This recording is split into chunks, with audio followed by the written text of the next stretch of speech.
მთელი ერი ოზემპიქსი რჭობს უნდა არ უნდა, ოღონდ წონა დაეგდო და ოღონდ აპეტიტი დაეგდო და ანუ იდეაში ხო მაგასთან ერთად მე ხო ნუ კუნთოვანი მასაც ძალიან მიდი და შესაბამისად კუნთოვანი მასის კარგვა მე კიდე თავის მხრივ ძალიან ბევრ რაღაცასთან არის დაკავშირებული. ხო, ნუ როგორც ენდოკრინული ორგანო, კონდიციაზე განიხილება ხო დღეს უკვე ის კლინიკები, რომლებიც პაციენტების მართვას ახორციელებდნენ, მათ ჰქონდათ ესეთი კომპლექსური მიდგომა, რომ ეს არის ერთწლიანი პერიოდი, რომლის განმავლობაში შეუნდა შეცვალოს შენი ქცევები.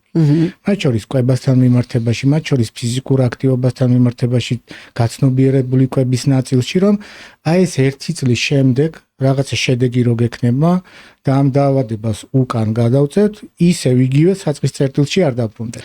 ამ დროს აღმოჩნდა რომ ამ კონკრეტულ მიზნობრივ ჯგუფს ახასიათებს ის რომ მათ აკარგეს ანუ ზედმეტი წონა, რაღაცა ვიზუალურად უკეთესად გამოიყურებენ და ის ადამიანები, რომლებსაც ჰქონდათ ცუნება, მაგალითად რომ 7-8 კილოგრამი ზედმეტი მოეშორებინათ, მათაც გადაწყვიტეს რომ შეუძლიათ იმის მაგალითზე გამოიყენონ ეს პრეპარატი. ესეთი იყო უამრავი და ჩვენს გარშემოც დარწმუნებულია უამრავი. მე მყავს გარშემო ისეთი. კი, ძალიან ბევრი. ნუ თან ახლა რა უკუჩვენება აქვს 25 მიკროგრამით დავიწყებ, ანუ